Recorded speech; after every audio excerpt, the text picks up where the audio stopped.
Hey y'all, it's your girl Mixed Girl Mane, just reminding you that all ManeHustle Media shows during the month of August will be on hiatus. That's for Militantly Mixed, Black Radical Queer, Blurred Comics, and the Bi-Furious podcast with Mixed Girl Mane. All 4 shows are on summer break until September.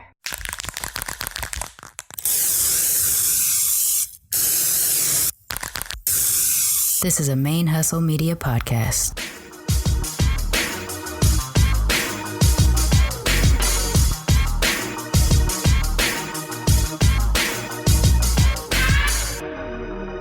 Welcome to the show.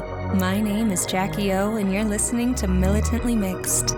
Yo, this is Rashani from the Single Simulcast. And when I'm not making you laugh or making up parody songs, I'm kicking back, listening to Militantly Mixed. Hey y'all, it's your girl Sharmane, aka Mixed Girl Mane, jumping in real fast to give you sort of an update of what's been going on since I took the hiatus at the beginning of August. We are doing the rerun episodes every week, which we'll continue to do until September, and then I will drop new episodes that were from interviews I recorded before the hiatus. And then I'm starting to also look for new interview candidates for October, November, and December. So if you've been on the fence or you've been thinking about coming on the show or wanting to reach out to me, now's your time to hit me up because I'll be scheduling in September for those months. If you can go ahead and email me at Sharmane@militantlymix.com. That's S as in Sam, H-A-R, M as in Mary, A, N as in Nancy, E, at militantlymix.com, and we'll go ahead and get you scheduled for a quick chat so we can get you on the show. What's been going on?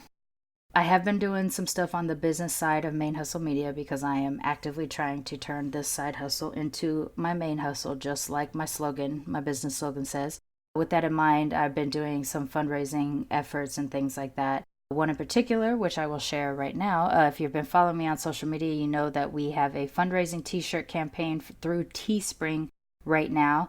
It is the Be Your Mixed Ass Self t-shirt. It comes in 2 styles, classic and tri-blend, so nice and soft and squishy, in black for the classic tee and a midnight navy blue, it's basically almost black, for the tri-blend.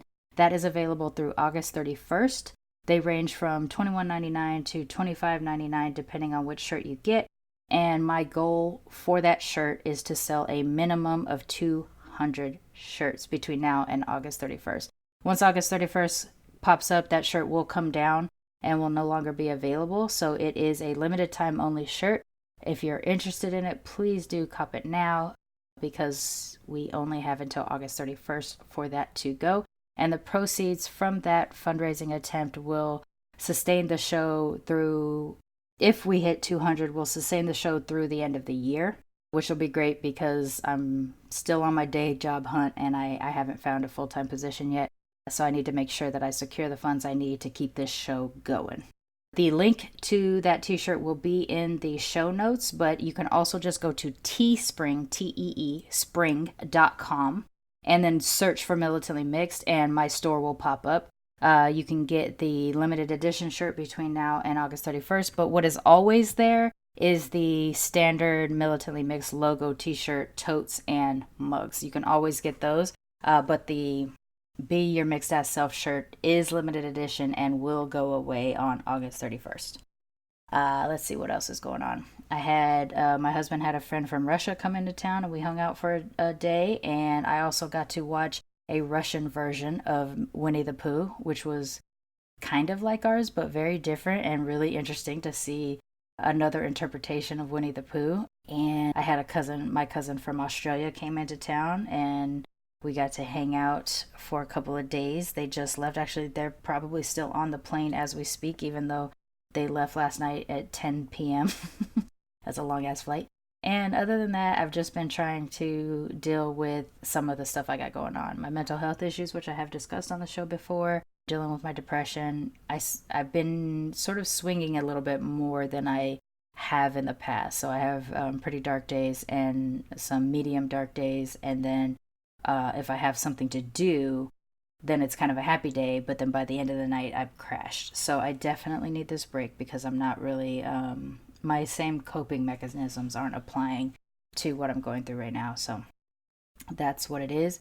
I am interviewing pretty much couple interviews a week, every week, and I'm always being told I am the second person they were interested in. So I've been number 2 all summer long. Do not know what that deal is going on. Maybe they're sensing my depression or whatever. I have been talking about work-life balance a lot, so maybe that's been excluding me. I have no idea what's going on. I've never had such a hard time finding a position before, but that's what's going on in my life. So with that in mind, the reason why I chose the episode that I'm airing today for the rerun is because this is the episode that I can hear my voice be the happiest my voice is on the show. And this is the Adella Colvin interview from LolaBean Yarn Co. If you haven't already heard it, Adella is someone that I totally internet stalk. We don't know each other in person, but we do interact a lot. We're friends on Facebook, and I follow and am a patron of her yarn company when I have money, but I'm part of her yarn company's related social media group, and she's just one of the funniest people. I absolutely love her and her family. She showcases her family with her products and things like that through Instagram and social media and everything like that. Her daughter Lola, for which the company is named for, is my favorite reality TV show. She is hilarious and just the sweetest little kid ever. So it's really nice to be able to watch Adella interact with her children and her husband and everything like that, and pushing the representation matters ideal, which is she put her little baby as the logo for her company, LolaBean. And if you do follow her on Instagram, which I'm encouraging you to do, even if you're not a yarn person or a knitter or crocheter or anything like that, supporting Black businesses and is important. Adella posted a story yesterday, which would be Sunday, August 18th, about one of the fellow, we call ourselves the Beanstalk. One of the fellow Beanstalkers was knitting in public using LolaBean yarn, and a little Black girl walked up to her and asked her what she was doing. So she started to show her stitches, how to stitch and everything like that. And the little girl noticed the wrapper of one of the unused yarn skeins, and it had the picture of Lola on there. And the little girl saw it and goes, "Look, it's me." And the smile on her face and how it lit up her face seeing another little Black girl on a product gave everything to that little girl in the moment. And so the fellow Beanstalker shared the story with Adella. Adella shared it with her Beanstalk group, and basically we're all in a puddle of tears, because every day for us people of color, we notice what we lack in representation. And when we get to see these heartwarming stories of children responding to seeing somebody that looks like them, it really, really makes a huge difference. And that is something that Adella is doing with LolaBean Yarn Co. And that is something I'm trying to do with all my shows as well. So that was just a coincidence that story pops up after I had already decided to re-air the Adella episode. And I have proof because I emailed Adella a couple days ago to let her know I was going to do it. But this episode is one of my favorite interviews that I ever did. We spoke for about, not even an interview, we just talked for 3 hours, and then I found an hour worth of it to clip out and put on the show. Giggled the whole time. We both love Wu-Tang forever. And it was just a blast. It was a happy mixed folk convo, and I'm happy to share it with y'all during this rerun time. It is actually still to this day one of the top 3 most downloaded episodes. I see it constantly every week. It is downloaded a handful of times, so it is out there representing for all us brown and Black knitters out there in the world. And I'm an absolute fan of Adella. I'm so grateful that she came on my show. If you are a crafter, please go to LolaBeanYarnCo.com or follow her on Instagram or Facebook and start to get her yarns. Her yarns are absolutely beautiful. It is really hard to not want to buy every single thing that she puts out. The only thing that is keeping me from doing that is being unemployed. So please support Black businesses, support Adella, support LolaBean Yarn Co. And yeah, I guess that's all I have to say. Don't forget to cop the Be Your Mixed Ass Self t-shirt for a limited time only on Teespring. Link is in the show notes. And yeah, without further ado, let's get it going.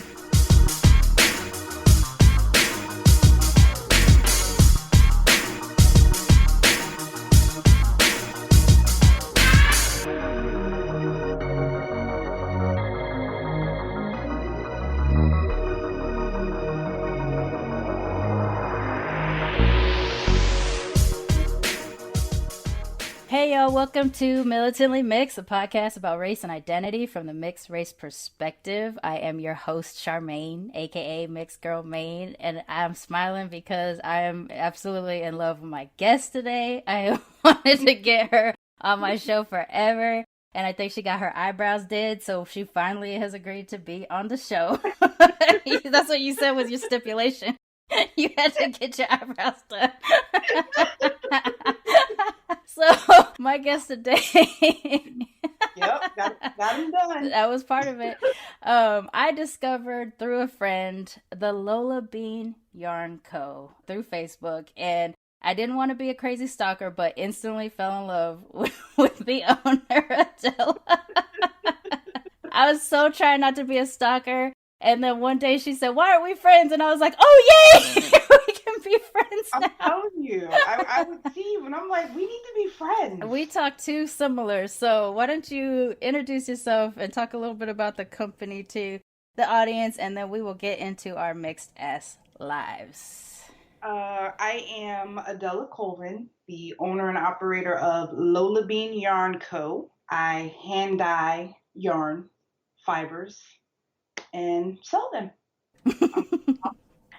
Wife, I just chill. And destroyer of white internet trolls all over.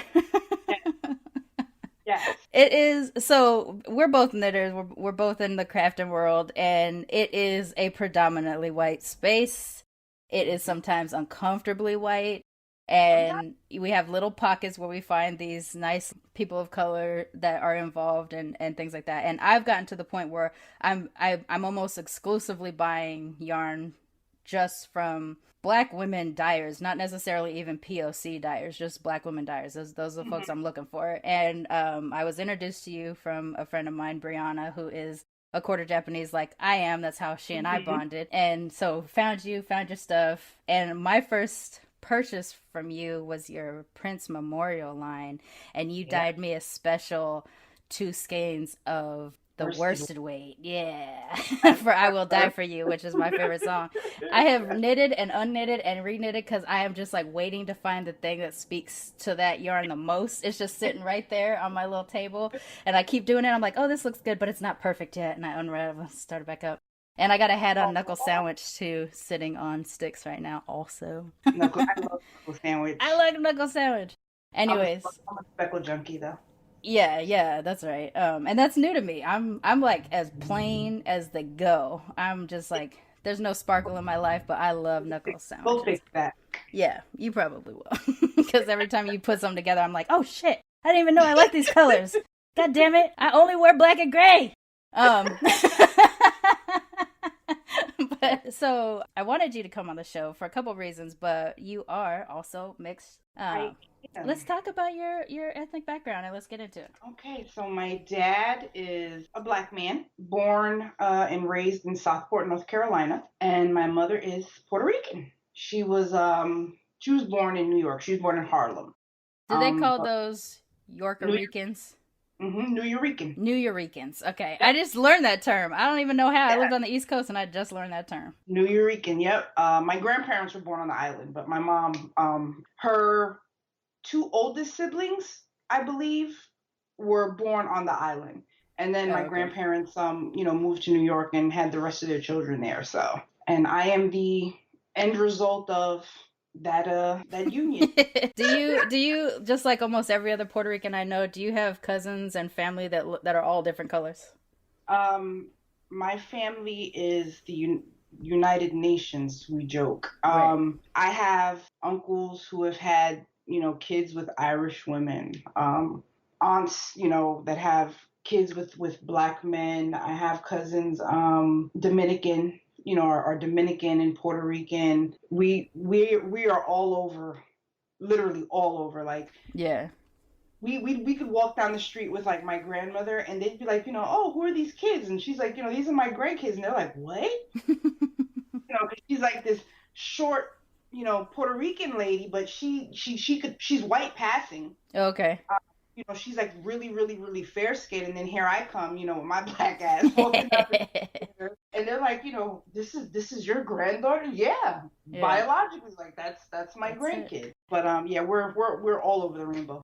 So I always felt a particular connection to the Puerto Rican kids when I was growing up because I grew up in the hood, border of Long Beach and Compton, and I looked closer to the Puerto Ricans than anybody else that I went to school with because I'm yellow with black features. So those are the ones that I tended to gravitate towards just because we sort of look similar. And if I'm on the East Coast, I'm Puerto Rican or Dominican. And if I'm on the West Coast, I'm Filipino or Mexican. Yeah. That just happens. Yeah, makes sense. Do you get mistaken for other? Do people ask you where you're from? You know what? When I lived in Maryland for a little bit, and this is going to be so funny. They didn't think I was black or Puerto Rican. They thought I was Somalian. Really? I get stopped all the time. And people ask me, I'll never forget it. I went into a gas station and I think I was like getting beer or something. And the lady behind the counter asked me for ID. And she looked at me and she's like, this isn't a Somalian name. And I looked at her and I was like, okay. I'm not familiar with Somalian names, but, and she's like, aren't you Somalian? And she was Somalian. I'm like, no, I'm just black, really? Puerto Rican. And I've gotten that in Maryland. I've gotten that in New York. I went to get my hair braided once, and they naturally assumed I was Somalian. And it's terrible because I think I said, like, my dad was from Somalia, and I got a discount. Yes, get that discount. Scared of that discount? Yeah, I'm half Somalian. Don't think I ain't gotten free lumpia from a nice Filipino mama who wanted me to marry their son? Listen. But, yeah, no, I don't. People, not necessarily the Puerto Rican side, but the black side, or when I'm around other black people, what are you mixed with? Yeah. What are you mixed with? You look a little different. My hair texture, when I'm not chopping it off and I'm letting it grow, it's like really curly and, you're mixed. What's your mama? Who's white? That's another one I get. That question I only get in the South. I do not get that from black people anywhere else, but in the South, who's white? Yeah, because in the South, what I've noticed, especially living in Grovetown, and it pisses me off so bad. And it's not that I have anything against Mexicans, but down here, Mexicans are like, that's it to them. Like no other Spanish people exist. Right. People in the South. I remember I was in the post office one time and there was a lady being helped and she did not speak English. So, I just went ahead and interjected and I said, I let the postal worker know what she was looking for and we finished, they finished their transaction and she thanked me. And the lady behind me looked at me and she's like, you don't even look like you speak Mexican. I said, well, first of all, Mexican ain't a language, you idiot. That's Spanish. That's what I was speaking. But everything down here is Mexican. Right. Everything. So if you're black and you're fair skinned, somebody's white. Who's white? Right. Because to them it's black, white, and Mexican. That's it. At least that's what I've noticed down here. No, I agree. Because when I lived in Texas too, everybody was it wasn't hard call to say that a Spanish speaking person was Mexican there. But if they weren't and they're like, oh, I'm not Mexican. And they're like, well, what kind of Mexican are you then? Was like straight up the question that they would ask. What kind of Mexican are you? A Mexican from Puerto Rico. See, in Southern California, when you ask what kind of Mexican are you mean, are you Mexico Mexican or like born in California Mexican? And then even that has two different divides because there's like old California Mexicans who have been here since before the borders were put up. And then there's, couple generations in, you moved over, that's what they made here in Southern California. But in Texas, they really meant you speak Spanish, what kind of Mexican are you? Because that's the only possible thing Spanish speakers are. Puerto Rican? What's that? That kind of stuff. Yeah. Unless you got probably closer to like East Texas, as you get closer to the border of Louisiana, they're more open to the fact that you can speak different languages and look black, you know, they're a little bit more used to that than Texans were. But yeah, what kind of Mexican are you? One of my favorite questions. My other favorite thing is any other place, not the South, any other place in the United States, a black person who can sniff me out a mile away, it's either you black, that's the question, you black, and or or what they got mixed up inside of you. Is that thing? But in the South, it's just which parent is white. Yeah. And then they hear it, like back when I was a Franklin, my last name was Franklin, then it was like, oh, so your mom's white. Because Franklin is clearly a plantation name, so Definitely. Right, that kind of stuff. And now I married a Johnson, so I just traded one plantation name for another plantation name. Do people ask you, because your last name is Colvin, how do you have a last name like that? No, I'll do one even better. This is my second marriage. Now, my first husband was Bayesian, and his last name was Critchlow. Okay. Yeah. So I was Adella Renee Critchlow. And people would see me, and it's like, well, she looks black. She's speaking Spanish. And her last name is Critchlow. What are you? Right. Like, you know what I mean? Like, what planet do you come from? Right. So I used to get a lot of questions with that name. Colvin, believe it or not so much. Nobody really. Nobody I have seen you be questioned about your first name, where you had to be like, "That's a family name. You need to back the fuck up." There were a couple. I'm actually named after my aunt, who was named after her aunt, and if my brother decides to keep the tradition, you know, he will. If not, oh well. But it's Adela, Adelita, which is, you know, little Adela, which is, you know, what my family has called me. It's very Spanish. White people won't say that though. White people argue with me, and they tell me, oh no, it's German, you know, Adelaide. I mean, it's totally possible that different parts of the world come up with similar sounding names. Exactly. But, you know, so they argue with me about that, but it's definitely a Latin name. My daughter is Lola, which is, you know, short for Dolores. Don't even get me started on what you got asked the other day about your daughter. Listen, Pete, this is when I tell you, okay, because I'm in the knitting world, right? I'm in the fiber world. Right. And it's 99.9% middle-aged white women. Ladies, yeah.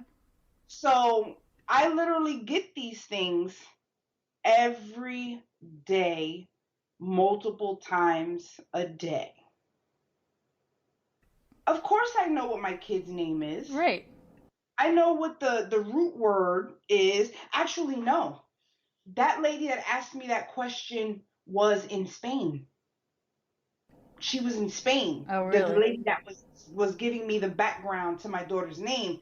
And what had triggered me was the fact that because I look black, she assumed that she had to give me a lesson in the Spanish history of my daughter's name. And it wasn't until I said to her, hey, I'm Puerto Rican. And then there was, you know, a silence over the crowd. Oh. I mean, the Spanish were colonizers too. No? Hello. People forget about the brown colonizers, but they're out there. Mm-hmm. But, yeah, so the name thing, not too much. Okay. I mean, especially when it comes to Puerto Ricans and Dominicans, probably more than other South Americans, just from my own understanding, and you correct me too if coming up from the wrong spot. But because there are more, you know, Afro Latinx folks in those two spaces, do you feel like I've heard and I've seen from my friends that they're kind of discounted in their Latin, like, you know, like, oh, so you don't look like you speak Spanish. How do you speak Spanish? Stuff like that. Do you feel like, do you get to be a part of the Latinidad with other? For a long time, it's like I was allowed, but they had to let me know what my place was. Okay. You know, like I got a pass. Right. It wasn't full acceptance, which was crazy to me because my grandfather born in Puerto Rico. He was he was black. Right. And my grandmother, like I said, she was, you know, white passing. And he had all these brown kids, who in turn, a lot of them married, Black and Dominican and darker people. And he had all these Black babies, and grandbabies. And I would constantly hear things like my grandmother would say stuff like, "Ooh, this family's just getting darker and darker." Uh-oh, colorism. Is that your granddaughter? It is. She's pretty for a Black girl, right? Oh, gosh. Now, this is my own family. Like, no, I know. I've heard, Blanquito, like, Blanquita, whatever, and stuff when it's a fair baby and how lucky they are. It was that kind of thing. Or they trash Black people. Like, I remember going to the hair salon with my aunt and my cousin one day, and somebody was like getting their hair blown out, and we used to call this stylist blowtorch, because she'd burn your head up with that blow dryer. I'm talking about your scalp, like you'd be hurting, but you'd have like the straightest hair ever. And we were sitting there, and there was like somebody getting their hair blown out, and she was Black, and my cousin had made a comment about her and her hair. Like, I don't even know if that blow dryer is gonna straighten that Black hair out or something like that. Oh, damn. And I looked at her, and she looked at me, and she's like, "But now you're different. You don't have hair like Black people." A lot of stuff. And I'm like, actually, I do, but okay. Okay, right. But there was a lot of that. So it's like, yes, I was there, and I was at family functions, and we had a lot of good times. But there was always that thing where it's like, we have to remind you, and that was pretty big. Yeah, same with my family too. Just because while my British grandmother, she's still around, but like while she was in presence with all her little brown grandchildren and stuff like that, you would hear her make off comments like that, and it would be like, "Oh, make sure that one doesn't speak Spanish all the time. This is America." Mind you, my grandmother is an immigrant, but she's an English-speaking immigrant, so she's totally better, right? Okay, yeah. So make sure the babies don't sound like they speak Spanish. If you're going to teach them, that's one thing, but make sure that they don't sound like they speak Spanish, stuff like that. And you'd hear these comments, and you're just like, are we not all related? Like, I have a brown cousin who has my face walking around. Like, we're all look the same. We're just different colors. Me and my grandmother's relationship ended behind colorism, and how I was treated, because my grandfather had passed away, and I was still living in New York at the time, and I would stay with her for a couple of days, 3-4 days, and then I'd go home for a day or two and then go back. Just when you've been married to somebody for decades and then they're gone, and right, keep her company. Do you need me to clean the bathroom? Do you need me to take out the garbage? That type of stuff for her. Yeah. And she was really, really sweet to me when it was just me and her. We'd sit there and watch TV, and we would laugh, and we would joke, and, have a really good time. And then when family would come over, or her friends, she would call me her maid. No. And the help. But she married the dark-skinned Puerto Rican. Yeah. I'm telling you, listen, self-hate is real. No joke.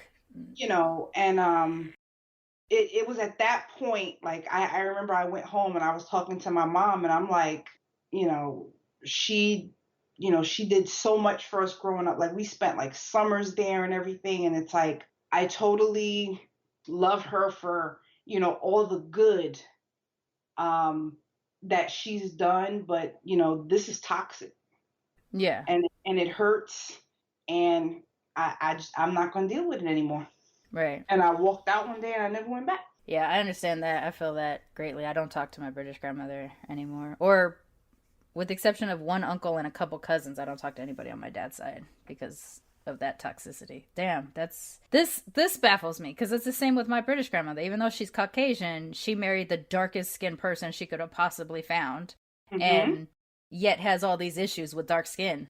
Like, thank goodness her kids came out like coffee with cream in it. Otherwise, blah, blah, blah, blah, blah. What would she have done? Yeah, like, the thing is, my granddad is not the first nigga she was with. Yeah. Right? But she still had that thing of, like, making sure that the lighter skin of us knew we were pretty. Yeah. Compared to the darker skin cousins and things like that. And that just God, I do not understand colorism. It is so disgusting. I do not understand it, in particular within our own communities too. Because for me, and I don't know if you had this problem, but for me, dark-skinned girls didn't mind me. I was totally down with dark-skinned girls. Light-skinned girls hated my ass though in high school because I thought I looked better than them because I was lighter and I had the good hair. You can't one up the light-skinned girls. Right. I was going through my crisis of I'm black, but no one knows when I leave my neighborhood. So why am I not darker? Like, I needed to be darker when I was that age. I didn't need to be lighter. I wasn't concerned. I didn't think I was hot because I was light. And I didn't have the good hair that people talk about when they say the good hair. I have flat Japanese hair at the top and half row at the bottom. You know, like it just decides at the bottom what's it's gonna do if I'm in humidity and stuff like that. So like I didn't have the things that they hated me for. And so that was a struggle, like as I grew up trying to feel comfortable around light-skinned folks because I was lighter than them and I didn't want them to think I thought I looked better than them because I was trying to be darker. Short of being crazy about it and like actually darkening my skin. I just wanted to be darker. I think it would have solved a lot of questions for people, for me. You know, why do your face look like that but you're yellow? All that kind of stuff. In your case, did you have those kinds of things like New York problems, not necessarily Puerto Rican problems of how black kids or how other Puerto Ricans, depending on if they look Taino or black or white? You know what? My friends growing up were pretty diverse. I had, black friends, I had Spanish friends, I had a little bit of everything, but I think I got or had the most issues with Spanish females. Not fully embracing me because of the black in me. Right. You know, and it's like you're not Spanish unless you look like J-Lo. Right. You know, nobody pays attention to you. You're not really Spanish. So what? You can speak it. This is what a true Spanish woman looks like. Yeah. And you're not. So I wonder, is she a detriment? Because, like, being the most famous right now Puerto Rican woman, does she cause problems for all the different nuanced ways that Puerto Rican women can look? See, and my thing is, I love J-Lo. Now, not her music. I can't get behind that.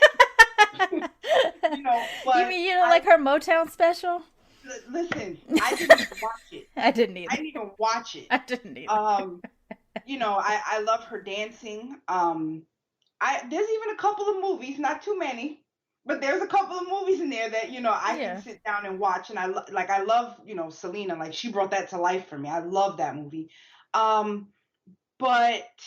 I don't even think it's her fault. I just think society, society, they don't put the camera on. If you ask people how many dark-skinned Spanish people or Puerto Ricans they know, maybe they'll say Celia Cruz, and that's it. Celia Cruz, or now Amala Negra.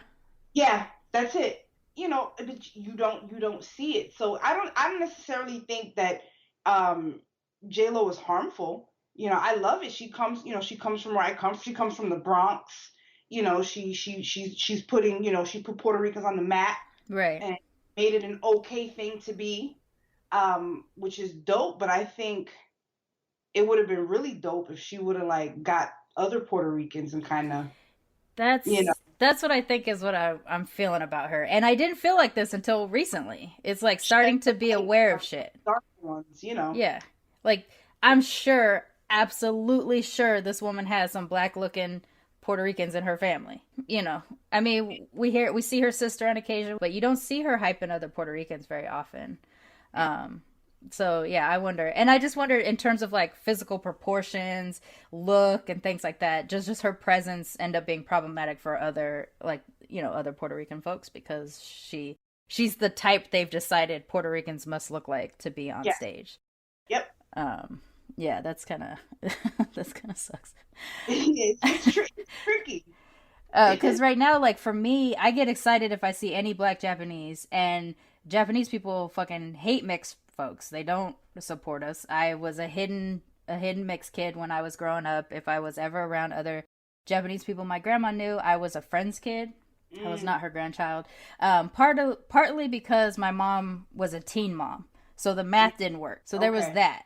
But there was also, she was always nervous. People could tell I was black because black people would walk up to me when we were together and be like, "You black?" And then my grandma, "What did they say?" I'm like, "You know what they say. You speak English." Like, you know. And I'm like, they asked if I was black. Why? Because they can see. Why? Because my face. What do you mean? I was like, don't worry. Only black people can tell. Why? I don't know. We can just tell.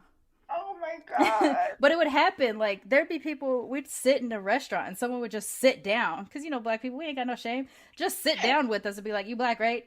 And I'm like, "Yeah." "Mom or dad?" "Dad." "Yeah, that's right." And then they get up and walk away. And then my grandma would be like, "What just happened?" You know? Like,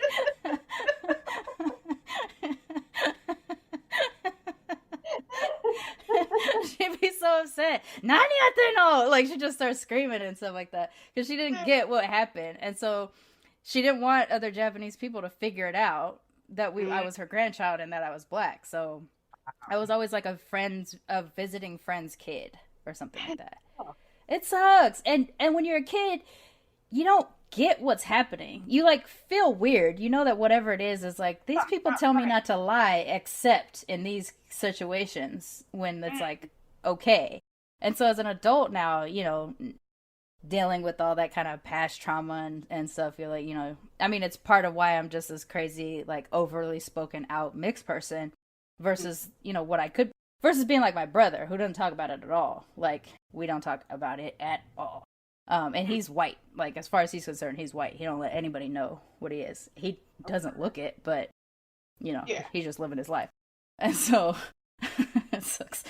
There's all this trauma because we're not enough of anything and we don't look like anything. But every now and then there's like a famous black and Japanese, like the tennis player, the Osaka right now. And it's just like, yeah, I'm excited. But then you see right under her picture, she's not a real Japanese. And it's like, oh, you know. Yeah. That kind of, or like, what the fuck, Drew Osaka, like she was a white girl, and I was just like, oh gosh, I can't. Yep. So my people are hella problematic. I'm sure everybody's people are hella problematic, but I still get hyped for whatever you can grasp at that is even remotely exciting. Cool. Do you bond with other Afro Latinx folks, even if they're from Cuba or whatever? I do. You're just like, you're closer to them than you are to like a Taino presenting Puerto Rican or something? It depends. I'm generally pretty open and just like accepting to like I'm chill. Like I'm just really, really chill, and I'll get to know you and you know, we can become friends as long as you're chill, and you know, until you show me otherwise, we're good. But I do have like an affinity for, and we'll do a little extra. I won't lie. You know, for people who are like me, or, you know, who identify as black and, you know, maybe mixed and have, you know, because it's hard. It is hard, you know. When we have our toe dipped in however many cultures and ethnic groups that we're a part of, and even like, especially I think with Afro Latinx folks more than any other type of mixed people, is that you guys kind of became your own thing. Like I'm a black Japanese and white kid, but they're the only ones like me are the ones I'm related to, as far as I know. You know, I haven't met others or many others, but like Afro Latin folks, depending on what countries they're in, you could technically section off all the different color groups, and they would be their own thing after several generations or whatever. And so, like, a lot of the Afro Latin Latina girls I've had on the show have been like, until we started talking, I didn't even think of myself as mixed, but like I am. She's like, because my grandmother's white presenting and my grandfather's black presenting, and I got an aunt that looks, you know, Spanish or whatever. And so, like, I know it's a way more complicated version of mixedness, because in some cases y'all don't even talk about it unless it is to say this person's super dark and this person's super light or whatever whatever that entails. How are you going to deal with it with Lola as she gets older? Because I know her favorite curse word is chorizo. Chorizo. Everybody's a chorizo. Chorizo. Everybody. Oh my God. She was too cute. That and puck. Puck. because her F's, she uses P's instead of F's. Mm-hmm. I'm not putting any labels on her. But you're giving her access to all the things that she is, right? Oh, like yes. she's speaking Yes. Spanish and she's everything. all that kind of stuff. You know, English, Spanish, black, white, everything. And I'll let her know what her genetic makeup is and, you know, what her history is, and let her decide how she wants to present herself to the world. Yeah. But I mean, if you're talking about like looks, so that little girl's black. That's a little black baby. She's so cute too. She's my little boy. And this is gonna sound really insane, but when I was pregnant with her, I told my husband, I said, I hope she's dark. No, I get it. I did, and don't ask me why, but I just wanted her to present one way. I 100% get that. You know what I mean? 100% get that. Have people question her and, you know, what are you? Where do you come from? Who are you? If she looks black, oh, she's black. Leave her be. Mm-hmm. You know, because it gets exhausting answering those questions and dealing with that stuff. And when she was born, she was high yellow. No, she wasn't. Was she? I'll send you a picture. Wow. About my baby, you would have been like, that's a little white baby. Really? I assume she had a head full of hair, though. Oh, naturally. Yeah, okay. Her hair was out of control. And, I mean, she's my baby, and I love her, and I was holding her and stuff, and I'm like, I looked at my mom, and I'm like, Mom. And she's like, no, but look at her ears. And I looked at her ears, and she said, you see how dark they are? And I said, yeah, she's going to get darker. Oh, okay. And slowly but surely, you know, a couple of days, a couple of weeks. I said, well, damn, is it going to stop? You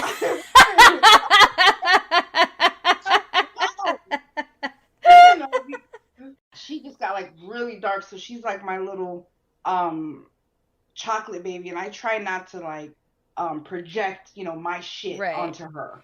I mean, I don't think we can fully help that kind of stuff. I mean, it happens. It happens. I'm a human. I'm flawed, you know. Yeah. But like, I totally get why you'd want that. Because all the time we are faced with the question, you know, and the question automatically tells us we're not enough of whatever. And that's why they need to know.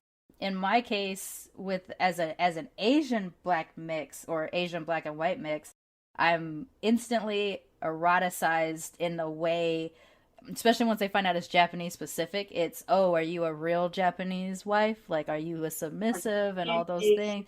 Yeah, all that kind of stuff. And it's just like, ugh, it's just gross all the time when they've decided whatever it is that you're going to be for them.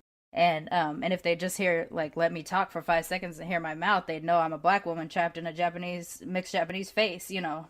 You know what's crazy? That, you know, you have that stereotype about Asian women and how they're very timid and they're very, you know, submissive and the sexual fetishes, you know. And I sit here and I think about the Asians in my life. I know, I don't know a single Asian. I'm like, not the ones I know. Japanese are loud as fuck. I'm like, the ones I dare somebody.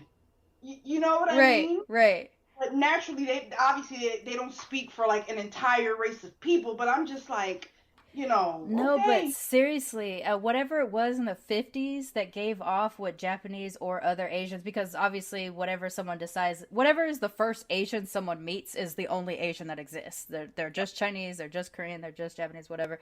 But whatever that stereotype is that they put out in the 50s has convinced, even into the 2019s, that that's what Asian women are. And I don't know a single Asian woman like that. Just not one that backs down, not one that's quiet. Covering your face when you laugh, yes. That's about it. Did you see that dyer with the Asian persuasion colorway? Oh, no. I did not.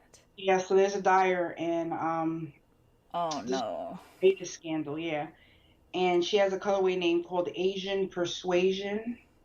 She has another one that's called like... Please don't be yellow fever. No, no, no. There's a restaurant close to my work that is called Yellow Fever, so. Burn it down. Yeah. 10-year-old Japanese ninja boy or something. What? Another one, Buddha's Delight. God damn it. Like, she has this weird fascination with, Asian people and that culture and stuff. And a couple of people called her out on it. They're like, hey, right. This isn't, we might want to do a name change. And they weren't nasty about it at first. They're just putting it, pointing it out. Awareness, yeah. And, that white fragility, it popped up, and she got like really defensive, and then she went and made a video on YouTube with her husband. Did you see that? Oh, I knew about the video that someone made, but I didn't know all the backstory. I just remember seeing the posts about, Okay, I'm sad. Two. Oh, okay. So there's two. The first one was Tuscan Knits or whatever, but right. This one, I won't even tag you in it because your head will explode. Like, it was that problematic. Oh, God. Where she basically told everybody to shut up. Racism isn't a thing. Oh, that's nice. Glad it's over. But she said it with like a smile on her face, and her husband next to her. I guess he like coached and scripted her like through it. Don't tell me she's got a yellow husband. And then, no, he's a white boy. Oh, okay. They actually they believe in a cult. But okay. And then side note. But then they started like the spirit of the wolf. Somehow, listen. God damn it. It just got really, really crazy. But that's how it all started, with Asian persuasion and somebody telling her, hey, that's not cool. And then you had like all of the Asian folks in the knitting community saying, hey, this isn't cool. Now she's been like disinvited to like really big fiber events. Somebody started a racist knitters Instagram page. She's made it there. I'm gonna have to follow that one. Yeah, it's gotten like really, really crazy, but that kind of made me or got me thinking about, like my Asian friends and the fetish and the creepy shit that people do and think. And yeah, I don't understand this fetishizing. It's a weird thing, and I mean, I don't know. People will find ways of making everything disgusting for sure. I mean, but. Fuck, I don't know. Yeah. I don't know. That just, ugh. Asians so gross. I say that every day. I'm like, humans are so gross. They're so gross. Like, everything is so gross all the time. Oh, and I mean, I try to I've been trying to shut it off a little bit, social media, because I'm just like, I don't know if I can keep doing the show and talk about race all the time, and then just go to my social media page to chill out with my friends, and then it's just like, blackface or whatever. It's like oh God, I can't even deal with people anymore. It's so irritating. But I mean, I love every time I see you post something, and I swear if I see an Adella post, it starts out with what's about to happen, because I want to know what kind of caucasity were you faced with today. I'm like yo, it is 9:03.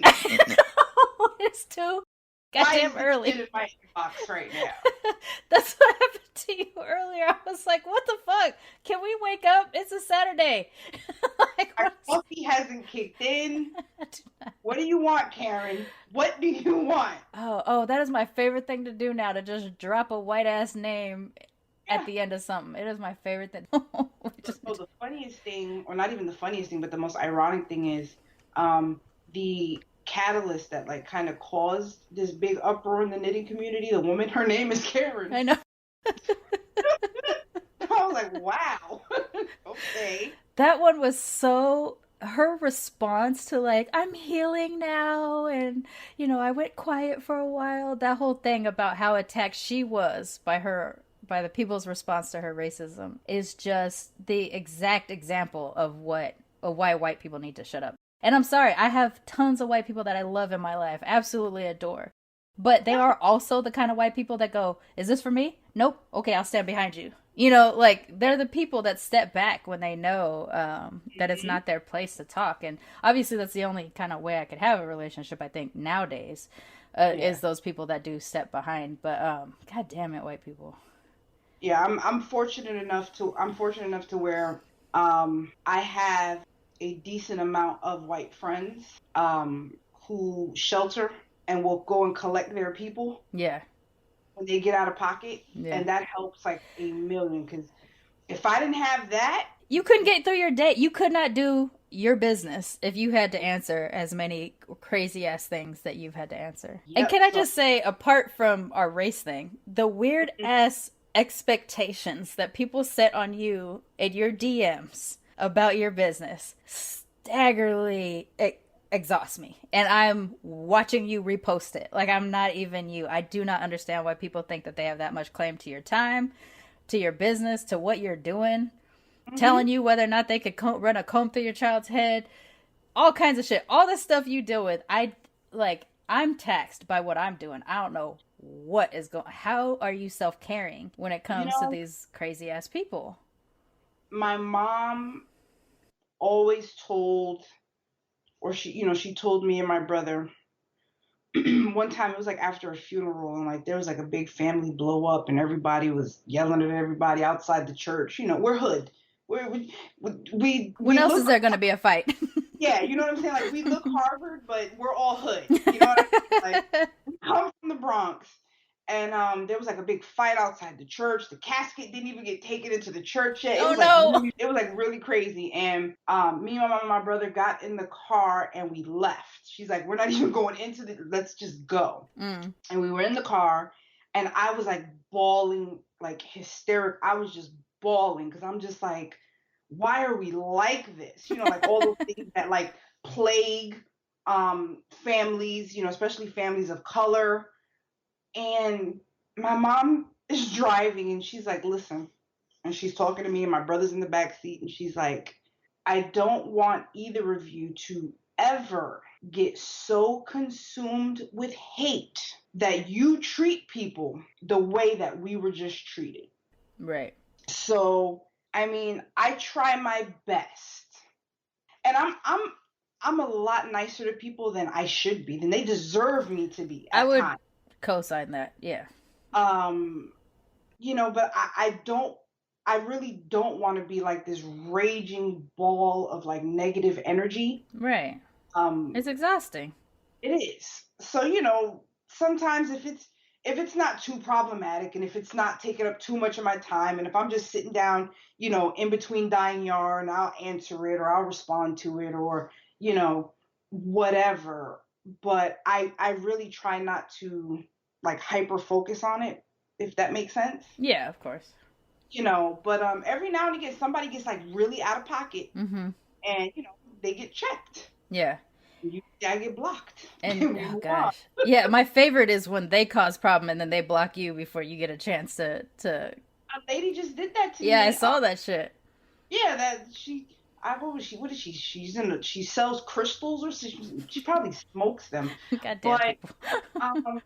Yeah, with that whole thing where she's jumping in to applaud me on something I said, and then says she doesn't see color. Which is one of the things that rages me more. That is like the most disrespectful thing you can say to a person of color. So when I tell her, and I was very pleasant, what my fingers typed and what my brain thought was totally different. And I'm like, it's okay to acknowledge color. There's nothing wrong with it. We love our color. We want to be seen for our color. Just don't treat me poorly. Right. Because of it. That's it.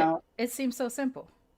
Oh no, you took what I said wrong, and and then she blocked me, and I was like, okay. Bitch, you literally said the words, I do not see color.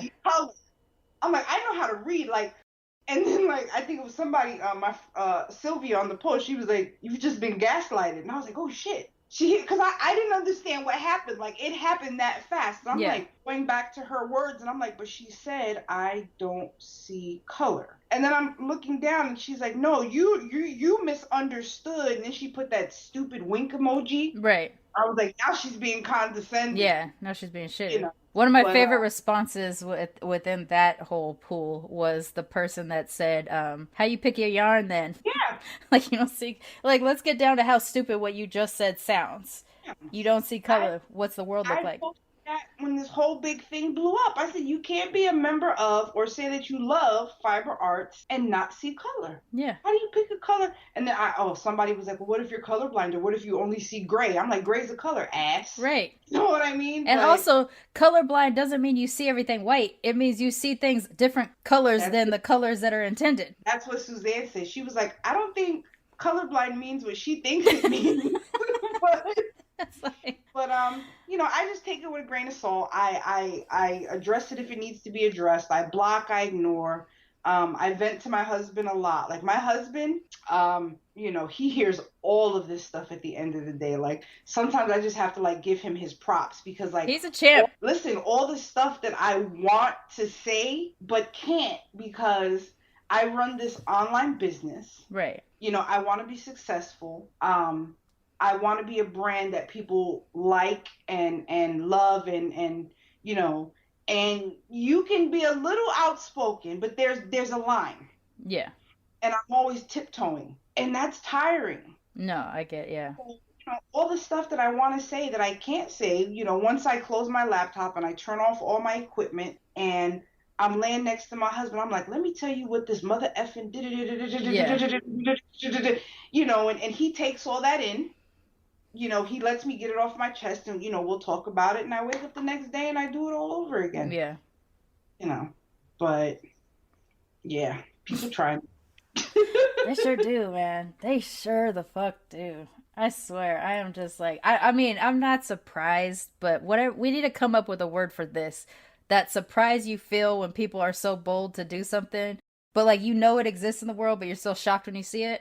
We need to come up with a word for that, because there's times that someone posted something and you're just like, I gotta sit here and think about this all day. Like, that's what the world is for me today. I'm not ready for this. Yeah. There was a whole thing yesterday I'm on this mixed lady group also, and someone posted something that they saw in another group where someone was talking about how famous black men that are dating white are, ruining blackness and all this other kind of stuff. And the picture they posted was Dr. Dre and his wife, who is black. I'm like, you told me just now, right? I'm like, wait a minute. She's light skinned. I will grant she is light skinned, but she is black. And the whole thing was just like, it was basically the same argument you see for like the demasculating of black men through homosexuality and stuff. Same argument, except for it was using white, famous guys. And it was just like, and I'm reading it expecting to click and see this guy get blasted, knowing that there's going to be some co-signers, but I thought majority would be blasted. There were so many co-signers on this post. And then you get the sprinkle of like, she's black, right? Maybe you want to swap that picture out. Maybe you want to go for, and then just suggest another artist that has a light, like a white wife or something like that. All the way through. And I'm like, how many rotations of the page I had to scroll through until I saw someone that goes, you stupid. Yeah. It hurt. Yeah. Like, it hurt my whole heart. My whole heart was in pain. I was like, I'm turning this shit off today. I am done for the rest of the day. I don't have the emotional capacity for it. And usually, like, I'm over here being a warrior, and like lately, sometimes I can't. I just like, nope, not today. I don't got it in me today. It is getting out of control. This is a terrible Black History Month for that purpose. Like, how many blackface stories? Listen, I was ready. I'm like, last year was a dumpster fire. This year, things are starting to pick up. My business has grown. I almost can't keep up. I might have to hire, you know what I mean? Like, I'm like, things are really looking up. I'm planning something. I'm like, okay, I want to get with like other Black, makers and creators.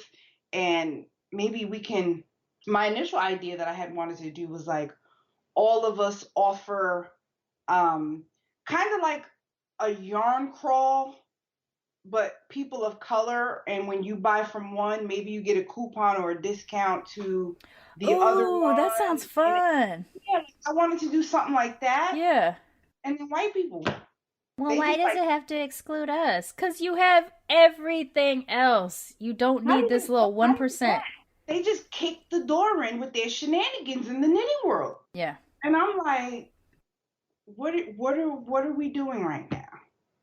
So I said, you know what? I said, hell, I'm Black. Every month is Black History Month. Me and my, I can put something together, March, April, May, whenever. But yeah. Damn. People just be ruining shit for those of us who would have really hyped for it. Right? Like enjoyed something like that, but anyway. No, yeah, I got you. All right, well, I 100% get you. I don't want to hold you too late because I know you made special family arrangements to talk to me or whatever. So before we wrap up and before we get into talking about how people can find your company and everything like that, why don't you tell me what you love about being mixed? What do I love about being mixed? I love the duality. Like I love to I like the code switching. You do? Some people like it can be exhausting, if it's like something you're forced to do. It's fun when you code switch on your own volition. It is like I absolutely love it. Like I love when I'm like, typing an email to a shop owner and I'm Becky. Mm-hmm. But while I'm doing that, Wu-Tang's on in the background and there's rice and beans on the stove. Right. You know what I mean? Like it's so rich. Yeah. Both cultures are so rich. And then when you can like take them and like mash them together, the things that you can create and the things that you can do and like, the possibilities are and I won't lie and say, I don't use it to my advantage. And I know most people are like, what the fuck is the advantage to being Black and Puerto Rican? You know what I mean? Like, and you're just like, look, here, behold the advantage. It's like, I go somewhere and they're like, oh, we have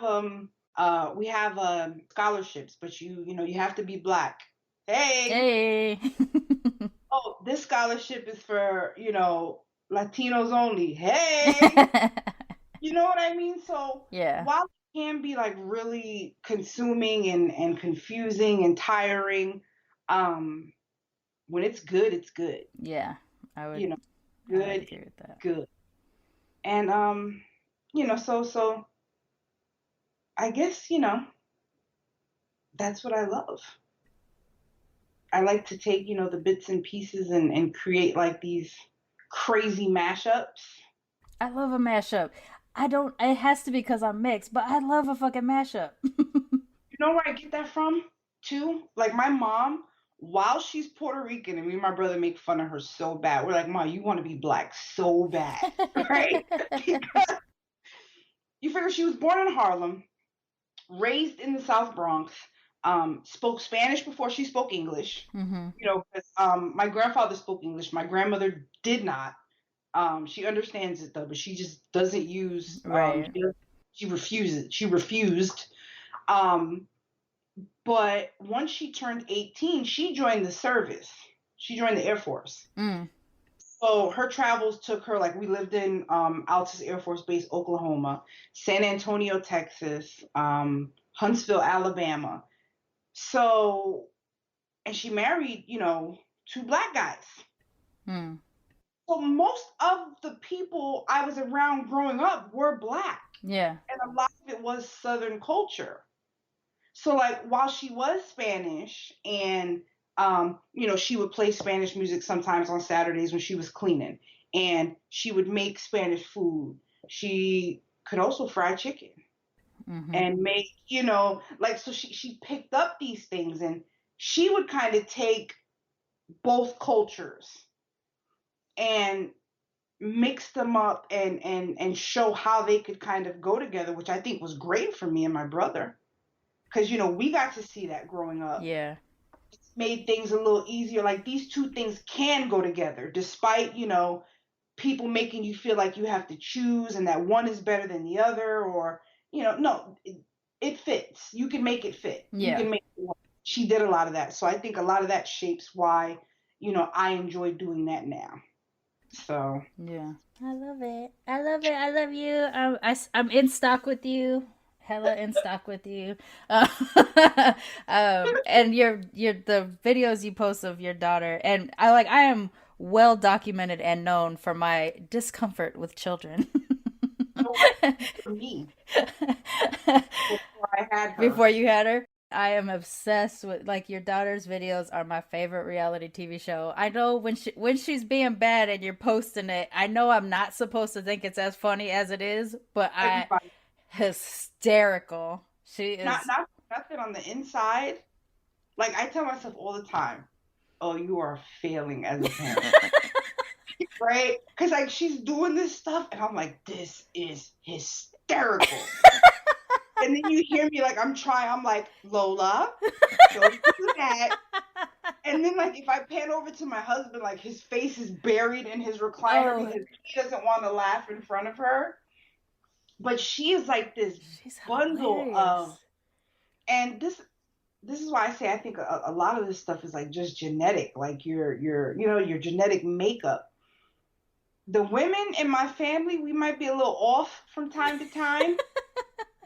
I'm just keeping it real. We have that cruise gene. It's a little, but we're fierce. Like we're strong. We're gonna make something out of nothing. If we're in a horrible situation, we're gonna find a way out of it.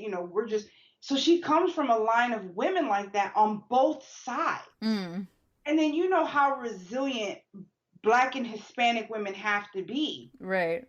And I really think that's like, mapped or like printed, in our DNA. She's got old Black lady faces when she's upset. Lola May. Listen. She does. Oh my gosh. Absolutely. When she like on the sofa and she's watching Sesame Street and she's laid out like she's watching All My Children with her little hand on her leg.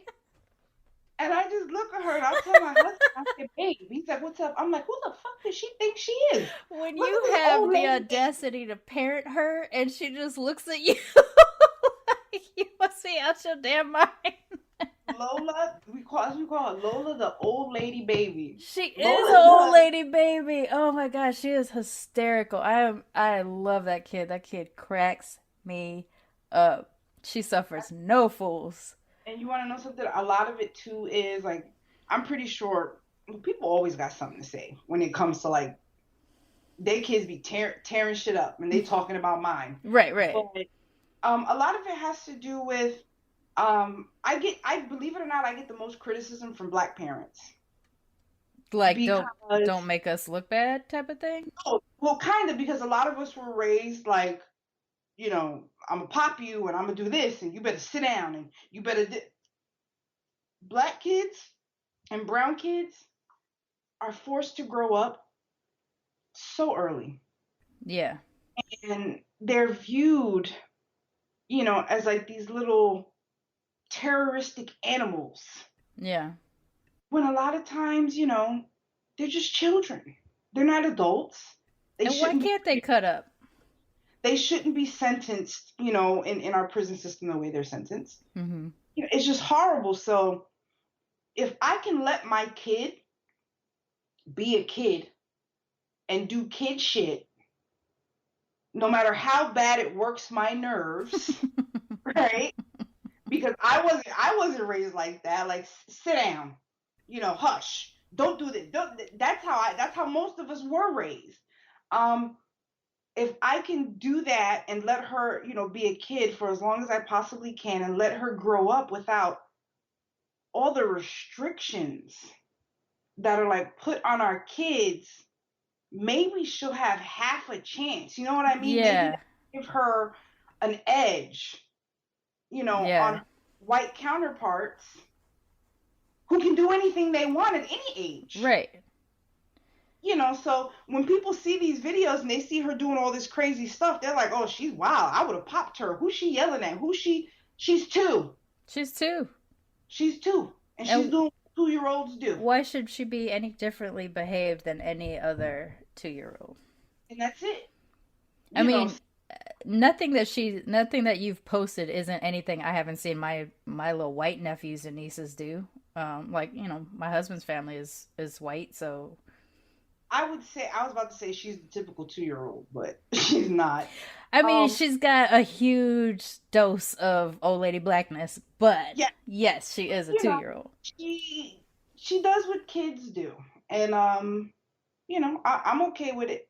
Her dad's okay with it, and if anybody don't like it, they can click whatever the little X button. You don't have to watch. You just that's it. And you certainly don't have to sit there and put your little, like, how am I going to be out here being like, you know what you should do with your child, who I don't know enough about? That lady said, oh my goodness, she's so cute, but I sure want to take a comb to that head. Nope. No, Yep. no.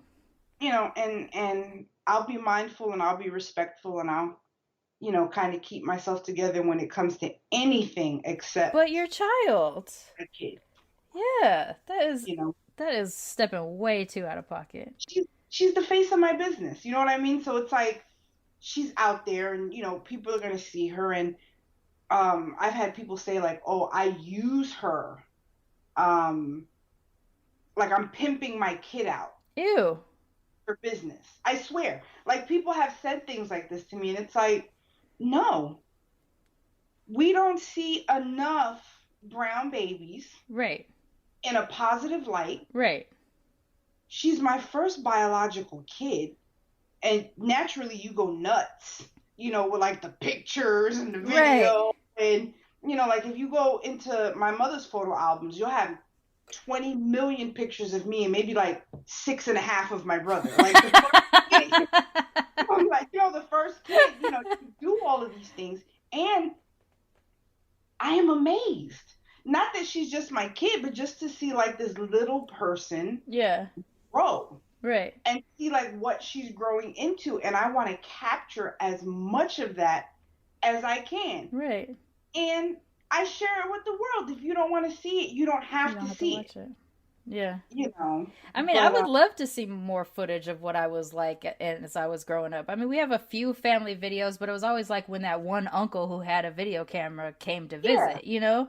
Not like it is today. It's not like it is today. And, you know, maybe she'll grow up and look back on some of that stuff and be like, oh, like I can see my whole transition and into adulthood. And that could be really precious. Yeah. Jimmy had video of her 20 seconds right after the C-section. Oh, man. And they put her on that table and she was crying. Jimmy had that camera on her face. Hey, girlfriend, welcome. How you doing? You know. And I think, you know, I think she'll appreciate it one day. Yeah.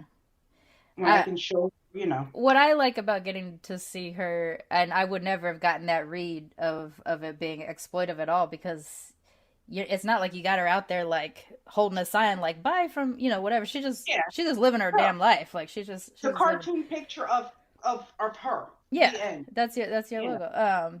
With her though, what I like is like seeing. For me, it's seeing the real ass family that whenever I can buy yarn, like that I know it's going to you and it's not going to some corporation. I can see the family that it's. This is who you're supporting. This is who you're supporting, and I love that because how many things do we buy? Do we have that kind of access to?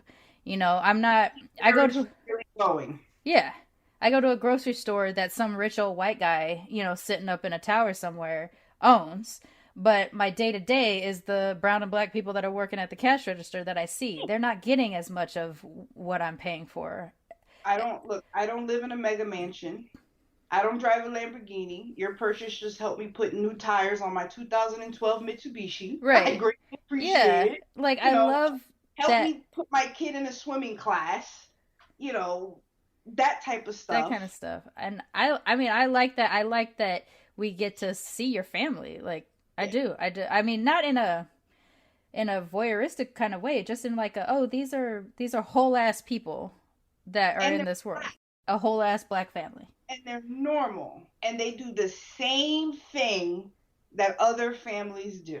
And when Jimmy cameos in a Lola video, I do not know how.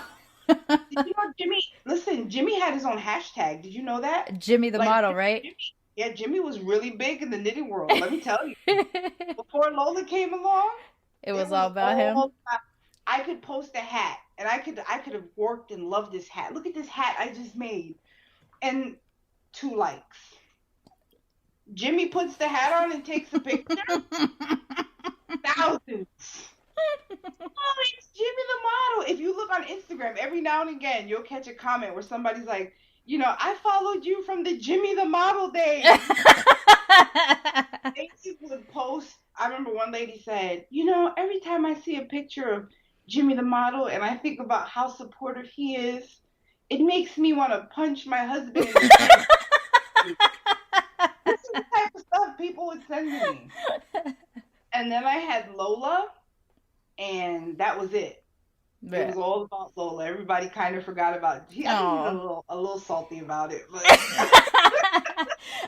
when I first started following you, I remember him posting a comment on something where he was like, Jimmy the model here, kind of a thing. Like he was uncertain or whatever. So I can say I have seen it slip a little bit, but it was there when I first started following. It definitely was still a part of it. No, but his facial expressions at the different things that what I love about it is that you can see both pride and I'm supposed to be mad right now in the same face. Yep. He looks at his daughter, listen, and his face, like when I tell you he loves this little girl fiercely. She be in this house disrespecting the hell out of him. And the face you see is like his ego and his pride fighting with like his love of his daughter, because it's like, you're not gonna be dissing me in my own house. Like, I pay the bills, I buy the pull-ups you're wearing, like, you're gonna treat me with some respect, but damn it, I love this kid. No, it's so funny. So he struggles with that a lot. I bet his face is hilarious when he's looking at her. She's funny. I mean, I'm grateful for you and your family. I think getting to see a whole ass black family, you know, working together, even when the boys come in and they're just being bossed the fuck around by their little sister. They are, and that's another thing. They love her too. Like, you can see all that love in there too. You see like little black boys being loving and kind and tender, right, with one another and their sister. It's my favorite reality TV. Like, I remember when she was still, you know, newborn, like, you know, still smelled like a baby and not like soda and pancake syrup. She'd be crying for whatever. Maybe she's hungry, you know, whatever. They'd hit that corner like so fast. Is everything okay? Aww. You know, my middle one, the first time he held her, he cried. Aww. You know, but now she's getting to that age, you know, where she comes out of their room crying because they're like, get out. She's bad. She is so bad. But, you know, just that love, it exists between black people. So. And you see it. You 100% see it. And I love it. And I'm so glad to have been able to find you guys so that I can watch your happy family. I enjoy it. I enjoy the fuck out of it. Mm-hmm. And you, because you're hilarious and just schooling people left and right. And I love it. I try.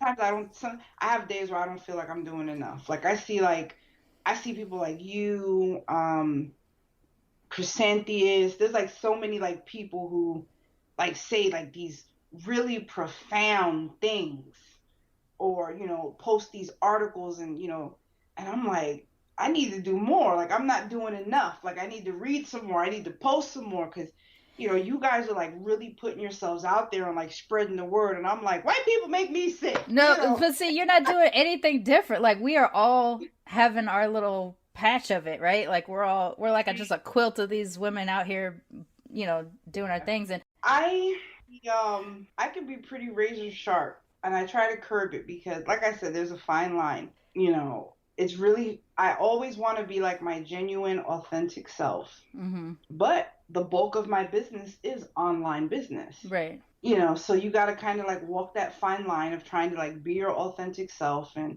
you know, kind of separating business and work at times, and, you know, trying to find like the balance and how to do that. But my pettycopter, I love it. Gas is always gassed and ready to go. I love it. I love it so much.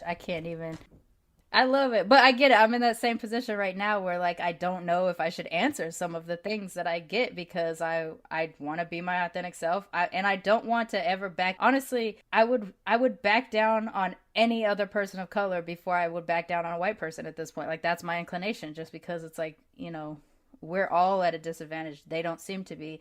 But, you know, every now and then I start to type something. I'm like, oh, do I have to think about if this will have an impact? Because right now my business is not as big as I want it to be, you know. Mm-hmm. It's really small. It's at the start, and you know, I have a decent following, and I have people that support me, and I have people that are regularly encouraging me and stuff like that. That kind of shit that's really awesome and helpful. Yeah. But I'm just waiting for that one thing I say where someone's like, well, that makes me uncomfortable because I'm white and I support you and blah, blah, blah. Or, you know, whatever it ends up being. It's kind of a scary thing. And I don't want to be scared by it. I don't. I want to just be like. It happens. I've been kicked out of Facebook groups. I've had people send me emails, and it's really hard for people to understand that, you know, being pro-Black doesn't mean you're anti-white. Right. I love everybody if you're a decent human, if you don't hold, you know, views that oppress people. If your moral compass aligns with mine, we're cool, regardless as to, you know, what color you are. Right. But I need you to understand that, you know, I'm a woman of color. I'm going to need space. Mm-hmm. Where white people are not in it, mm-hmm. you know, where I can really be my true authentic self around other people who understand me, who, you know, go through the same struggles that I go through and stuff like that. You know, and if you're dismissive of, you know, the fact that racism exists, it's a thing. Mm-hmm. It's been a thing since forever, you know, and to discount it and act like it doesn't exist, and to act as if like my words mean nothing, and, oh, please, you know, get over it. It's a thing of the past. You know, once you start that, you know, you're going to catch it. Mm-hmm. You're going to catch it for me. But I mean, you know, I don't hate anybody. I've never been like a mean, hateful person. If you know, I'm the first one to help, and, you know, to try to, you know, put a fundraiser together, or to, you know, do something, help, you know, anybody, if you're like a decent person. But, you know, it just seems as of late, there's a lot of shitty white people out there. Yeah. You know, so you got to get handled. Yeah. I mean, if they're going to show themselves, why can't we stand up and show ourselves too? It just looks a little different because, you know, when Black people do it, you know, we're angry and crazy. Right. But when white people do it, they're passionate. Honestly, wait till they actually see us angry and crazy. Listen, you know how many times I say that? I'm like, you have no idea what's behind this screen. Right. You know, like, I don't proclaim to be, you know, like Billy Badass, and I'm not a violent person. I don't encourage violence against, you know, I do all that, but I will drag you, you know. So if you're overstepping and you're doing things to me that are dismissive and hurting, and I am telling you in a nice, respectable, calm manner that, you know, mm-hmm. chill, you should chill, because nobody wants that. Yeah. Y'all don't want to see it. I know I don't want it. I get tired after all that. Yeah. Yeah. All right. Damn it. I know I've taken so much of your time. I'm sorry, but let's tell everybody how to find you. Website, www.LolaBeanYarnCo.com. Instagram, at LolaBean Yarn Co. Facebook. I think it's just /LolaBean. Yeah. Or LolaBean Yarn Co /Facebook. Listen, just Google. Just go to the Google. Just go to the Google. And type in the line with 2 fingers. LolaBean. There's too many LolaBean Yarn Co's. As far as I know, I'm the only one. So. Right.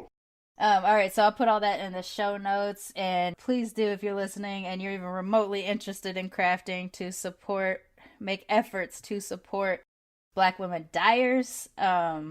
Yes. This is like my favorite ever. This is so fun. Thank you so much. I needed that kind of medicine. Good.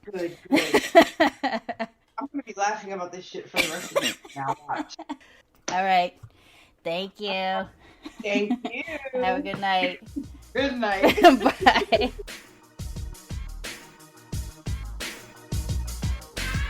Militantly Mixed is a ManeHustle media podcast, produced and hosted by me, Sharmane Fury.